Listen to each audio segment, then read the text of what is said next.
We have to get better at realizing that we can't manifest or create the world we want to live in until we identify and participate in it. And most of us, we are far more aware of our problems than we are the world in which we want to live. Are you a scaling SaaS founder?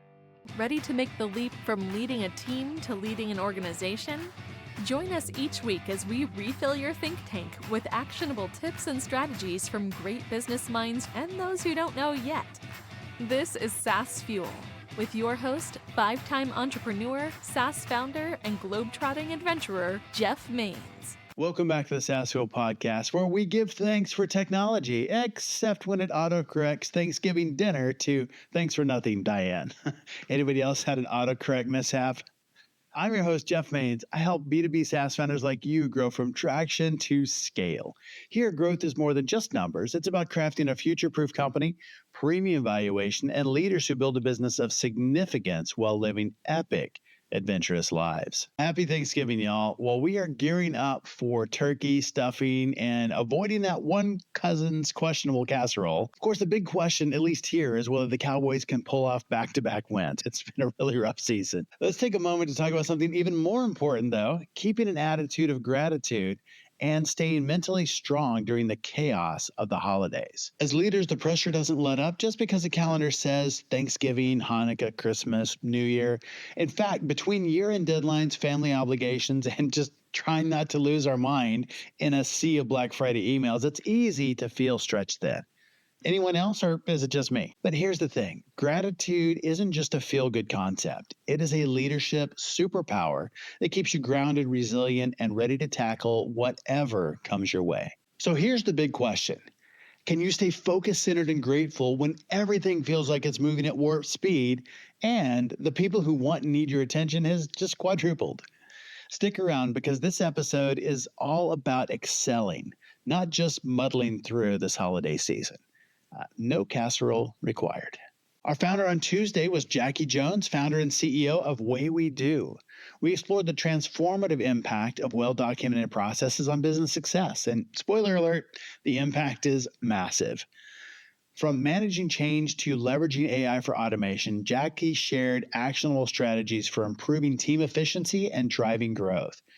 If you've ever wondered how better processes can add an extra number to your multiple at exit, this episode is one that you definitely don't want to miss. Our expert guest last week was Michael Liticote, a former teacher turned SaaS entrepreneur. He shared an incredible journey from the classroom to scaling tech businesses. We discussed everything from leveraging data for client success to using customer feedback for continuous improvement. If you're curious about transforming friction into growth and taking your business to the next level, this episode is packed with actionable insights. I always appreciate it when there are ways to put what I learned into practice, and this is definitely one of those. So if you missed that one, go back and give it a listen. My guest today is a bit of a legend in his field. He would never say that, but I absolutely would. Elliott Connie, psychotherapist, author, and founder of the world's largest solutions-focused therapy-based training organization. A purpose-driven advocate for mental health, Elliott has helped thousands reframe their challenges, build resilience, and focus on solutions to create a brighter future. Get ready for an enlightening conversation about gratitude, resilience, and the transformative power of asking the right questions. Welcome our awesome Thanksgiving Day guest, Elliott Connie. Hey, Elliott, welcome to SaaS Fuel. Thank you. Thanks for having me. You become a global leader in solution-focused brief therapy, SFBT. Correct, yeah. Share a little bit about your journey. How did that start and what inspired you to specialize in this particular approach? I had a real difficult childhood. There was a lot of trauma and domestic violence and abuse. And my original major when I was in school, in undergrad, was marine biology. My dream job was I wanted to work at the New England Aquarium. I grew up in Boston, so that was my dream job. But nice. When I was in undergrad, I had a professor that told me she thought I would be a good psychotherapist. And I didn't know what that was, so I asked what a psychotherapist was, and she explained it's like a counselor, someone who helps people. And I got really excited about that because it felt like if I could give the pain that I experienced a purpose, then maybe it wouldn't hurt, like it would have a point and thus wouldn't hurt. So I switched my major to psychology, and I ultimately went to graduate school. And while I was in graduate school, I heard about this thing called solution focused brief therapy. And it was like an amazing moment. Like, those of you listening who've not been to graduate school, which is probably most of you, graduate school in psychotherapy anyway, you don't learn how to help people in graduate school. You learn how to assess, diagnose. And I really wanted to learn how to help people. And this was the only approach that kind of spoke to me in that way. So I talked to one of my professors about it. And I said, I want to get really good at doing this. So I started reading every book I could. And out of graduate school, I started traveling to the people that were well known at the time for teaching it. And it just really became my way of seeing through to helping people. And I just continued doing it, man. And now here we are all these years later, and I've written 6 books. I've traveled to over 30 countries. I've been on every continent teaching and training, and I love it. I absolutely love it. That's fantastic. And I love that. It's really the focus on helping people. And that's what you do. It's emphasizing outcomes instead of problems. That's And I think it seems like a really small shift, but it's a massive shift in what we focus on. what's funny is in the psychotherapy world, it's a shift, but in the regular world, it's not a shift. For example, I'm going to guess that a lot of your audience wants to be successful in business. Is that accurate for me? Of course.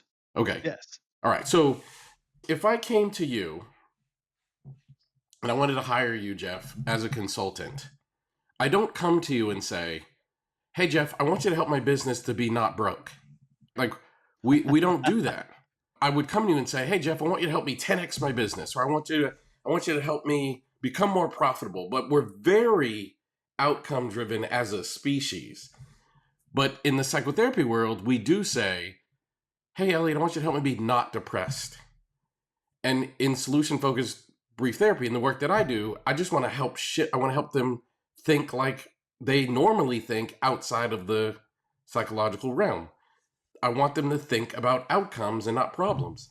Now, I could have a business that has a lot of problems, and I could have a business that is like going broke, but I would hire you, like, help me 10x it and help me grow it, help me scale. But I would hire you thinking about an outcome, not a problem. And I certainly wouldn't word it in the sense of a problem.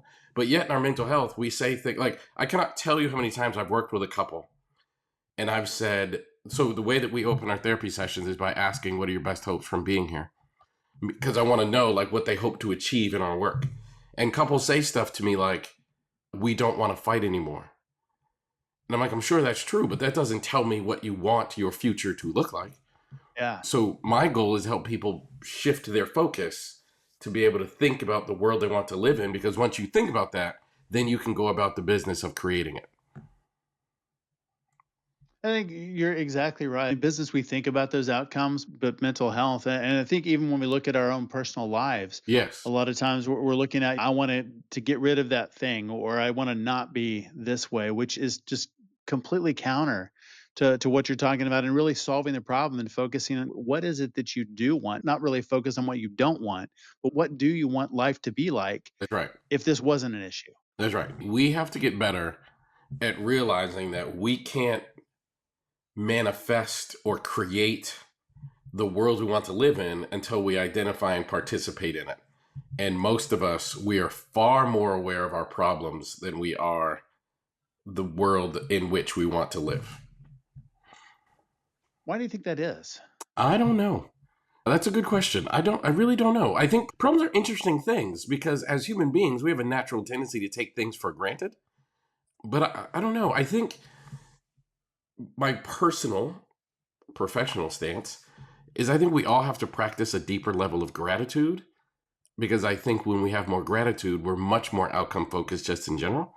But for some reason, we take things for granted. Like, I've traveled a lot and I've gone to certain places where running water is not accessible.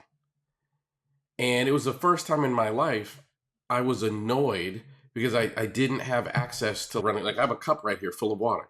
If I were to spill this cup, I just have to walk to my refrigerator, and my refrigerator has a faucet on it, and I can just fill up my cup. I don't have to think about it. Yeah. But when I was in South Africa, if I spilled my water, I've got to walk to this well that could be however far away.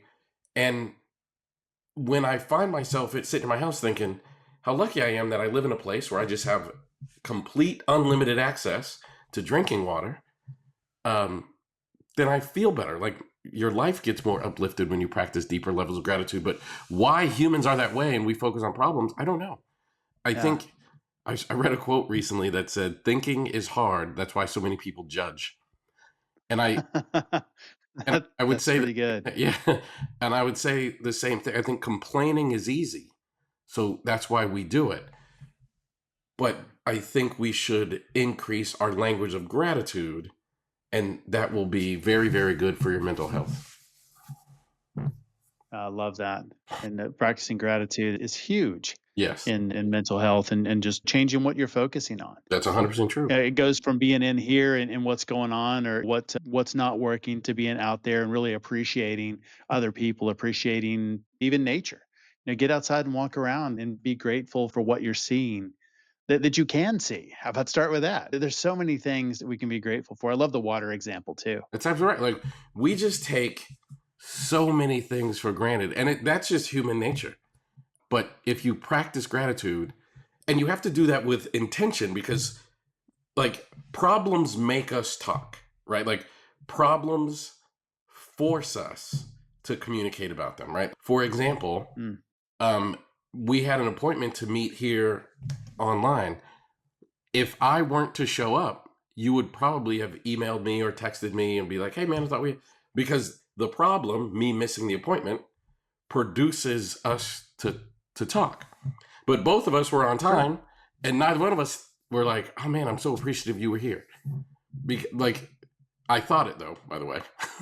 But that's what I mean. Problems like force us to communicate in a way that gratitude does not. So we have to have an intentional practice of gratitude and graciousness that I think is hard for people. Because it requires effort. It doesn't naturally occur. Yeah. And is that one of the shifts just in mindset that someone would need to make, just to recognize opportunities even in challenging situations? Oh my gosh, that's absolutely true. If you're an entrepreneur, there is so much to be grateful for.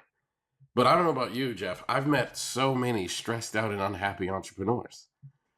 Yes. And I will say to them, like, what is happening? And they tell me my business is going through this and my competitor is doing this, or there's this thing happening online about my business, blah, blah, blah. And I'm like, but how lucky are you that you're an entrepreneur and you're in complete control of your own financial destiny. You are able to come out of this better on the other side. Like for me and my business, we had a difficult situation where we were working with a organization that was managing our advertising, our social media advertising, and they got hacked. This organization got hacked. Oh, wow. And as a result of them being hacked, all of their clients were exposed.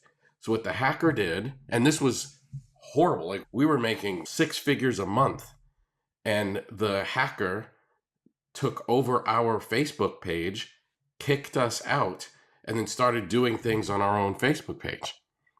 Now, we went from, our revenue dropped by about 80% for several months, and I've got employees, and that was incredibly stressful.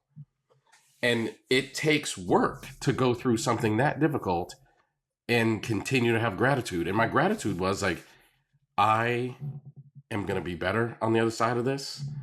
I'm going to make it through this. I'm going to, no matter how hard it gets, I'm not going to lose any of my staff. And I'm so proud that we came on the other side. I still got my whole staff together, and we implemented some things to make my company even stronger.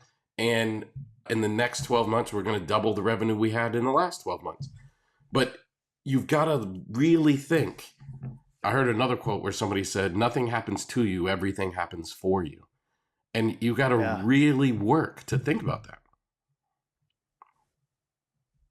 Without a doubt.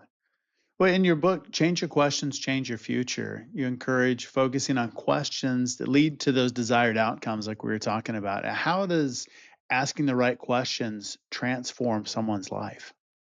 Because questions are the single most powerful thing, and they're also underutilized. So let me give you an example. My life was really difficult when I became aware that not everybody's household looked like mine. When you grow up in your home, you just think, and when you're little, you just think what you do in your house is what everybody does in their house. And little kids, and they'll say things like, why do you eat your pizza like that? You know what I mean? And it's because they're just used to a household where they do things differently. So when you grow up in a household like mine, you just assume everybody's house is the same, until I started exposing myself to other households and I realized, oh, not everybody's household is the same. And I started asking myself a very not helpful question. I started asking myself, why me? Like, why was I put in this situation? And when you ask that kind of question, you inevitably will be depressed. You will be frustrated. You will feel shame and guilt because you realize there's something wrong with me, which is why I've been put in the situation that I'm in. My life changed significantly when I started asking myself, what's the purpose of this? If everything has a purpose, and you can call that spiritual, karma, cosmic, doesn't matter. But if everything has a purpose, I started asking myself, what's the purpose of this? And it put me on a journey where I ultimately found psychotherapy. And I don't think I'd be who I am today without the backstory. You've got to change the questions that you ask in your life. Instead of asking problem-focused, why me type of questions, you got to ask optimism questions. What's the lesson in this difficulty? You got to ask, like when I went through this hacker situation, what would it look like for me to come out on the other side in a better spot? And the reason why this is so important is no one's life is easy. Like, I hope people understand there is no such thing as an easy life. Life is just hard. We all get punched. We all get knocked down. We all struggle. Like, life is hard. Now, we have different struggles, but life is hard. So if we accept that's true, then perhaps the goal isn't to try to figure out how to create a life that is easy, because we have to accept there's no such thing. Then maybe it's about how do we cope and deal and push through when life gets hard. And for me, the key to that is being able to ask questions that produce optimism, love, care, togetherness, and not shame, guilt, blaming, that sort of thing. Yeah, it's very different in looking for those outcomes or looking, asking the right questions. And tell me what you think about this. I mean, your subconscious knows the word yes. That's what it does. Whatever you're asking, it's yeah, yeah.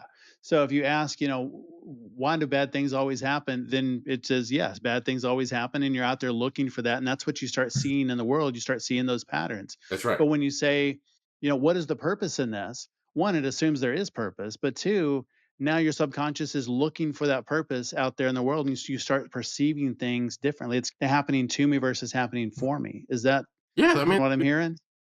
If you continue asking yourself, why do these bad things happen? As I used to, like I'm raising my hand, as I used to.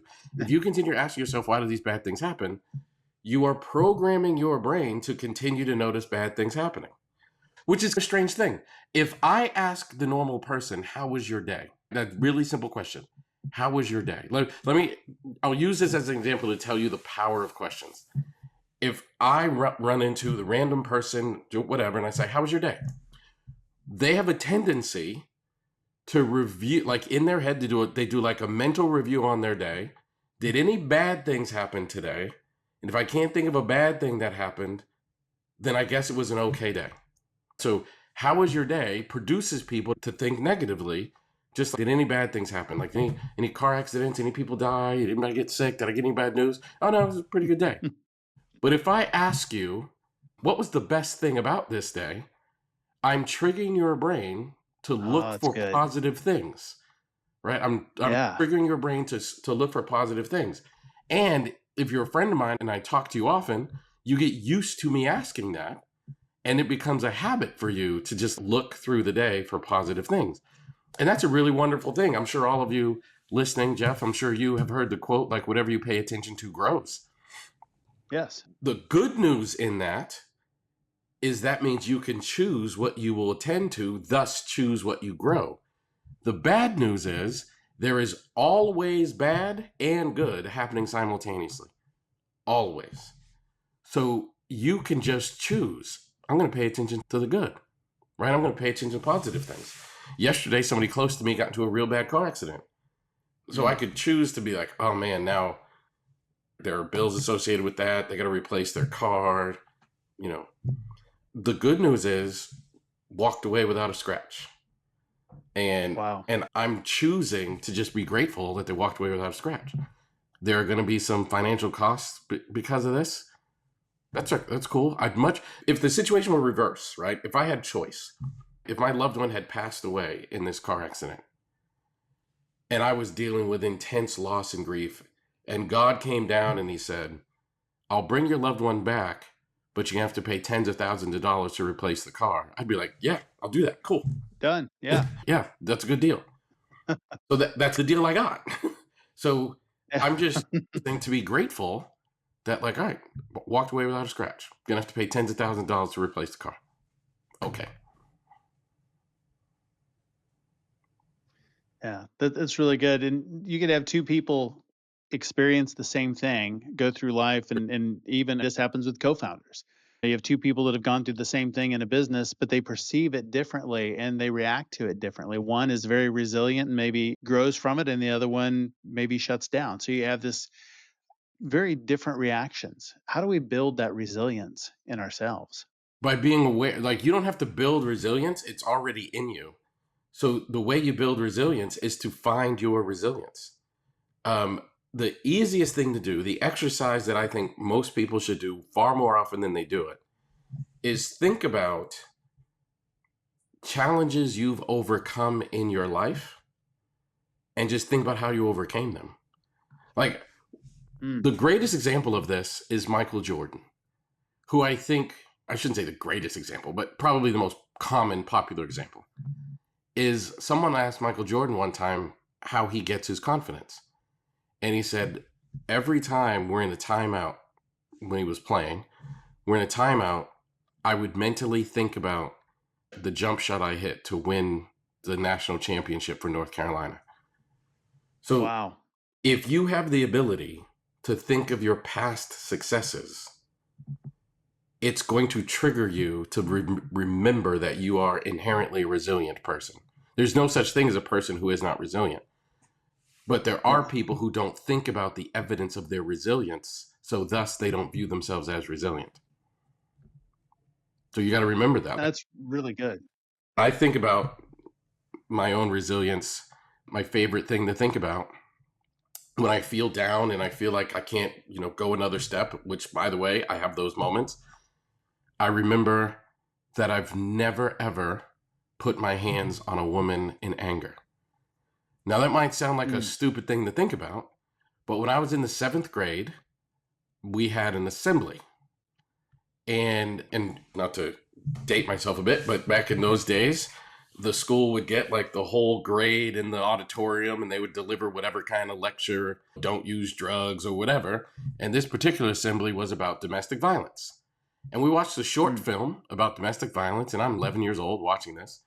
And we watched a short film about domestic violence, and then some guy, he's probably a social worker, I don't really know what he was, but some guy goes up to the stage and gives a speech that day. And during his speech, he said, if you live in a home with a perpetrator of domestic violence, you're 52 times more likely to grow up and become a perpetrator of domestic violence.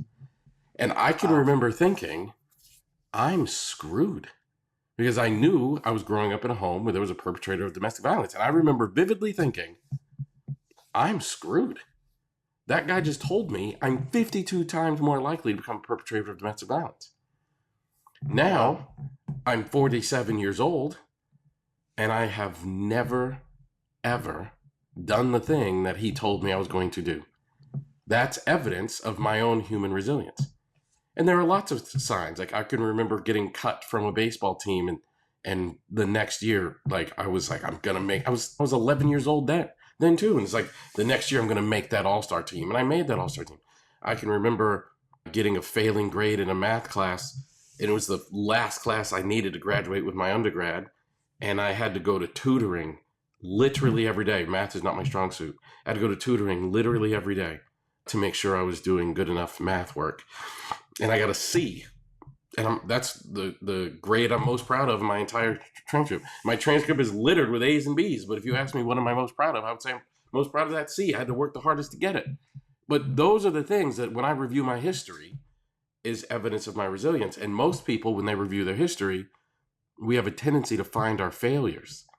And I think you have to do an exercise of reviewing your history and intentionally look for signs of greatness.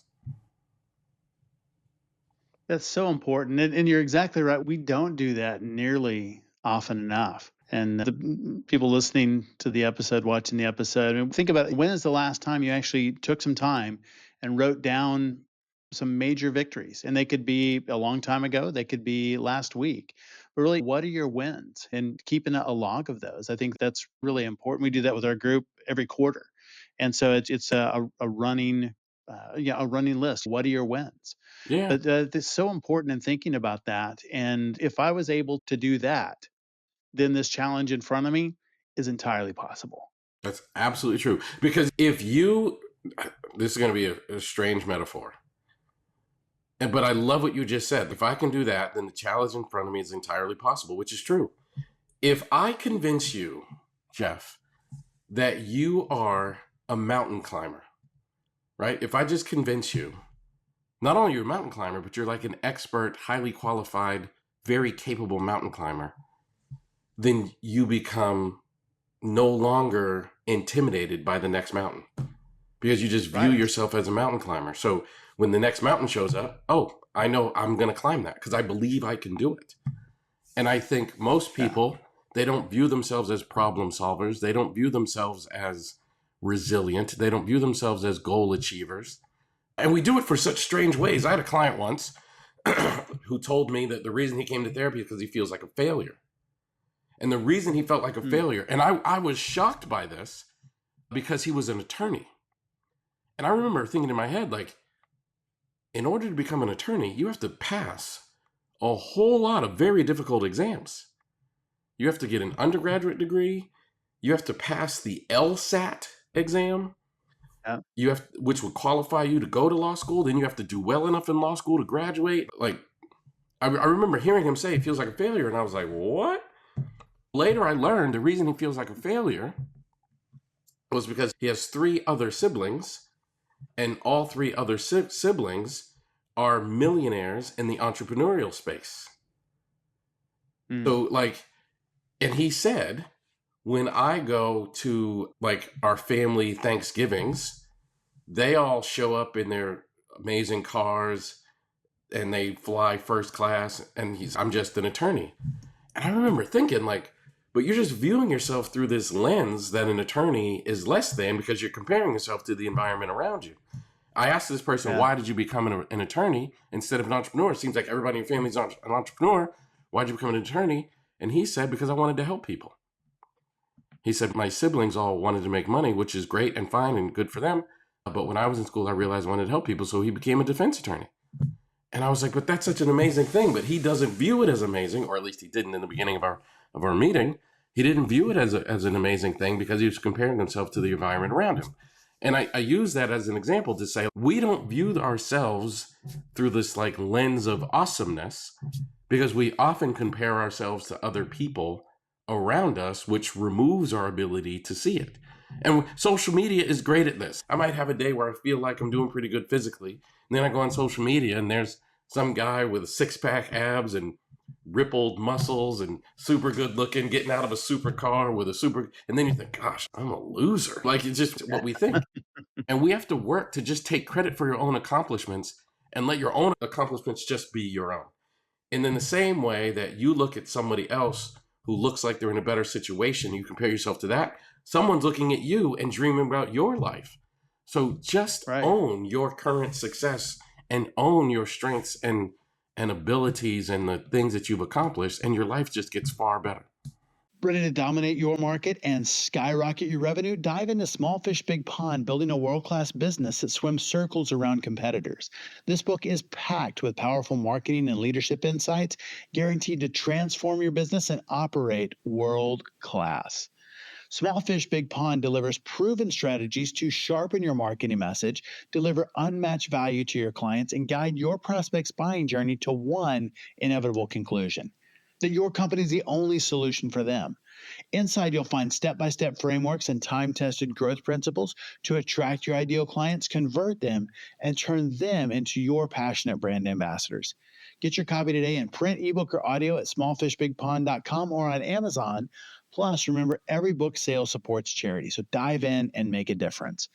And the team let me know we actually have sold out on Amazon.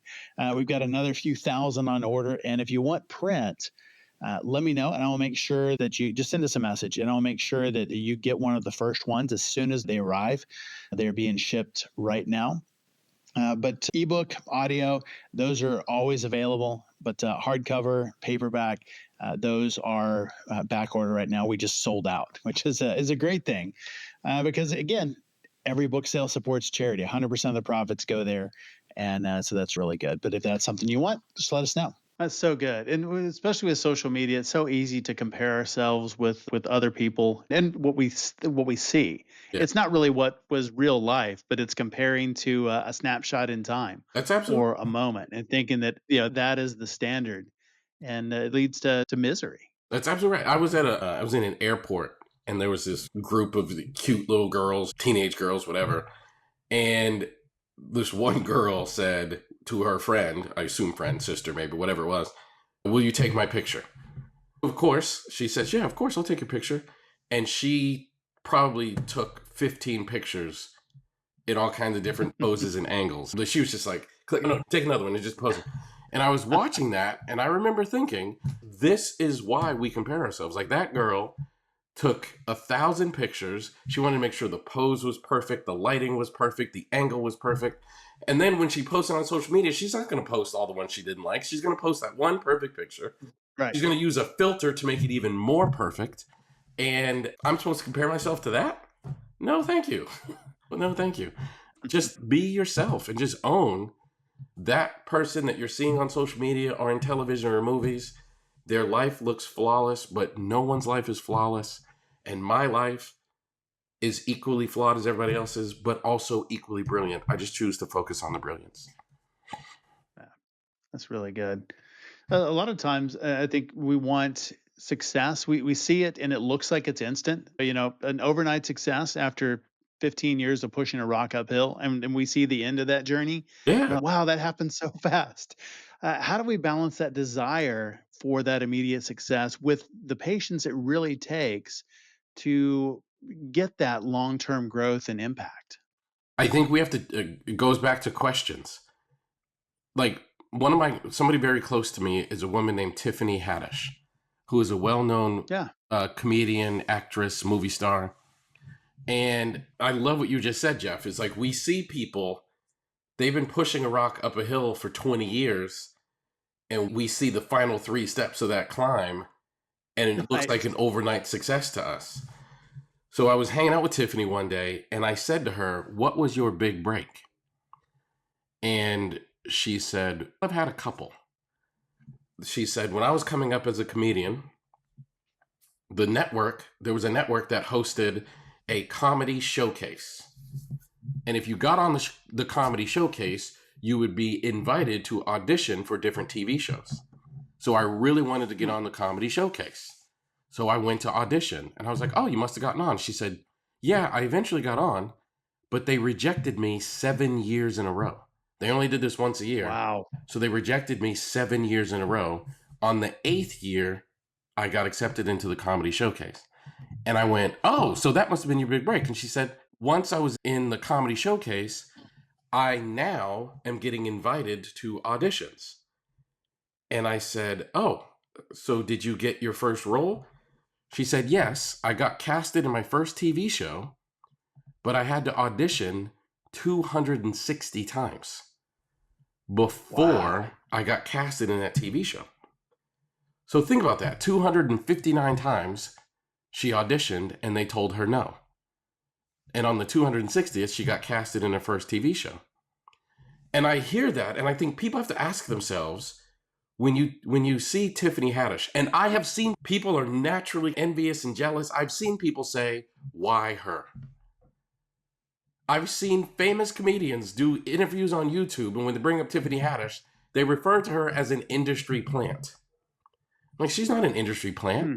She's been working at the craft of comedy and acting since she was 16 years old.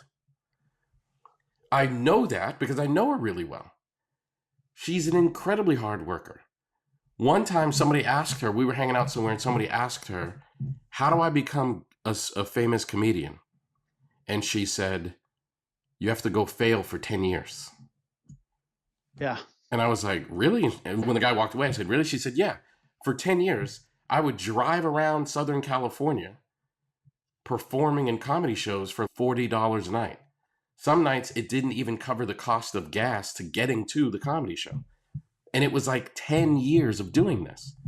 So instead of asking, "Why her?" you should ask, what was the path she took? Because too often, people want to replicate the outcome without replicating the process. And if you That's see good. someone like Tiffany Haddish, who's got this incredible comedic skill, and I don't care if you think she's funny or not, if you went and watched her, you would notice a very high level of skill. She's got a honed ability to tell a story. She's got a honed ability to read a crowd. She's got a honed ability to control a room. Her timing is impeccable. She might not be the kind of comedy you like, but if you just watch for the actual craft, she has honed that over multiple decades of working at this thing. And people have a tendency to say, "I want the outcome." But you need to ask yourself, what road did she take? Because you can't get to the destination a person got to without taking the road that they took.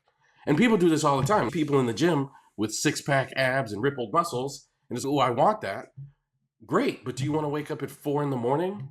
and work out for 2 hours before you go to work? Because that's what that person does.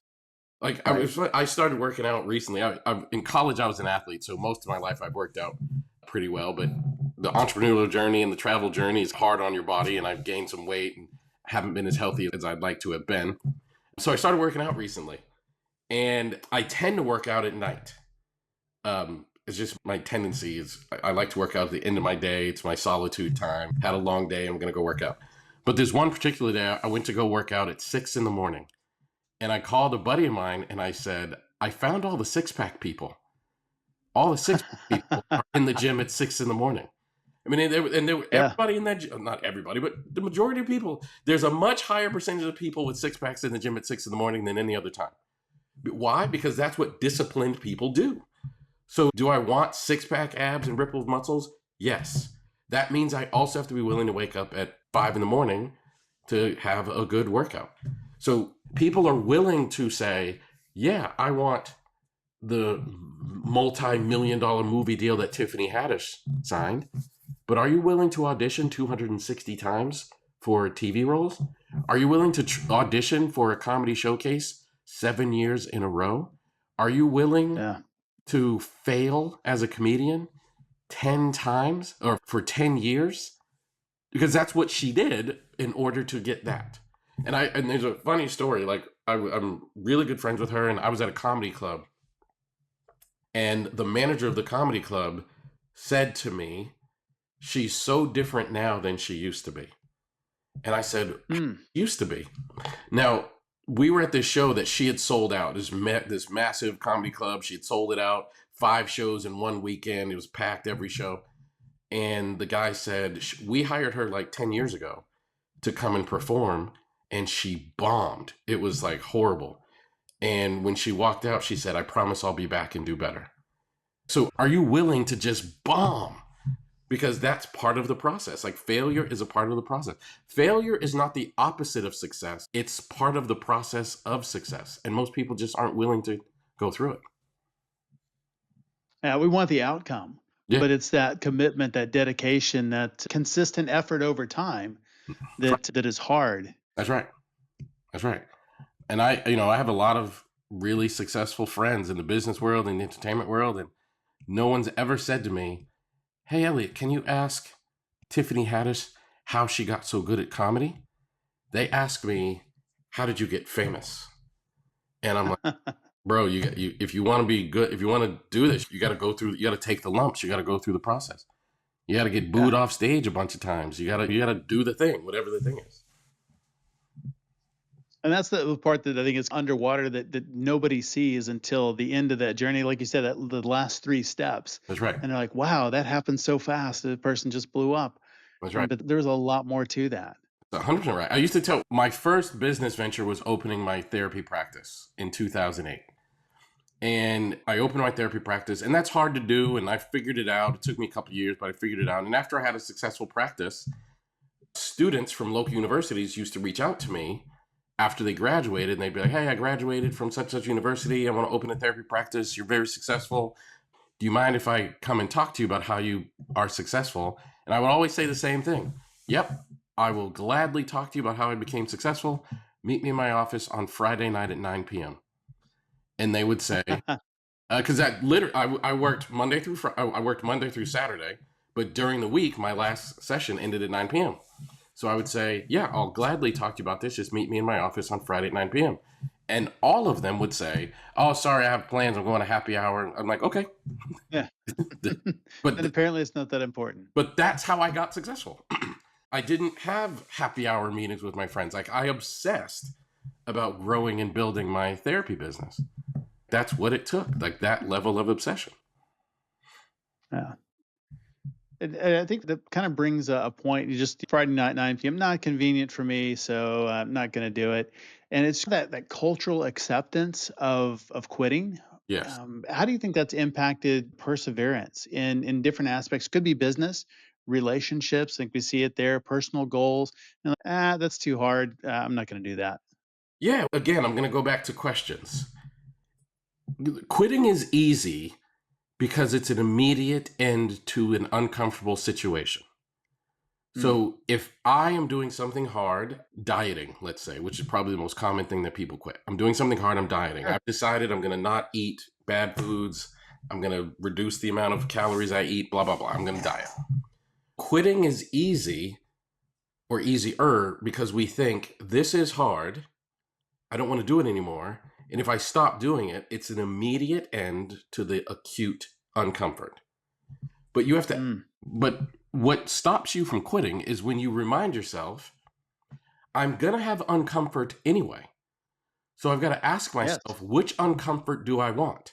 Do I want the uncomfort that's associated with dieting, which is moving me in the direction I want to be in? Or do I want the uncomfort of knowing that I quit and continue to live with the health consequences that I had before I started dieting? And when you ask yourself that question, you're significantly more likely to keep going. And realize it's hard for everybody. I'm 100% convinced, like I just told you, the six-pack ab people are in the gym at 6 a.m. I'm 100% convinced if I asked them, would you rather be sleeping in bed? 100% of them would say, heck yeah, I'd rather be sleeping in. But they've already asked themselves that question. Would I rather have the pain of doing all these workouts or the pain of knowing I gave up? And when you ask yourself that question, you realize it's not a matter of choosing between comfort and uncomfort. It's a matter of choosing between which uncomfort do I want. And I would rather have the uncomfort that is moving me closer to my aim versus the uncomfort that is not moving me closer to my aim. But both are going to be uncomfortable. Yeah. There's been a lot in the past few years about mental health and across the board and in business as well. And one of the things I know you're passionate about is ending the stigma surrounding mental health care. So what strategies do you recommend for changing the perceptions of mental health and encouraging more open conversations about it? Man, so I'll say that macro and micro. So macro, I think people like you and I who have audiences, we have to talk openly about mental health. I don't know a single entrepreneur who doesn't struggle with their mental health because it's such a stressful, isolated, lonely endeavor. So every entrepreneurs are significantly more likely to die by their own hands entrepreneurs are significantly more likely to have issues related to stress, like heart attacks and that sort of stuff. Entrepreneurs are significantly more likely to drink because this is a hard journey. And I think macro, people with audiences like myself, you, Tiffany Haddish, have to talk openly about their mental health struggles, because that lets everybody know, oh, this is an okay thing for me to talk about. And then secondly, ask people how they're doing, and really how they're doing. Don't just say, oh, how you doing, man? No, really, how are you doing? Me and my best friend, we check in on each other all the time. Like, hey, man, you good? I see, like, he will text me. Obviously, we follow each other on social media. Maybe not obviously, but as best friends, we follow each other on social media. He will see that I'm in 5 different countries in 2 weeks, and he'll, are you good, man? Are you taking care of yourself? Are you eating? Like, he checks in. And I think on a micro level, check in on the people around you and surround yourself with people who will check in on you. So good. So good.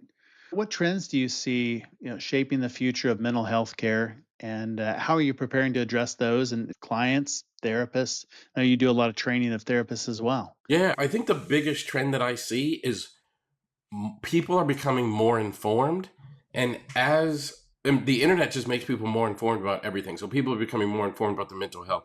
So clients are coming to me more informed about what's going on in their lives and what that means.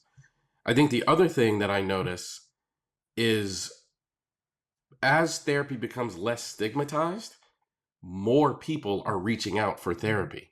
For the first time ever, every single year, the most common New Year's resolution is weight loss. For the first time ever this year, the most common New Year's the biggest New Year's resolution was address my mental health.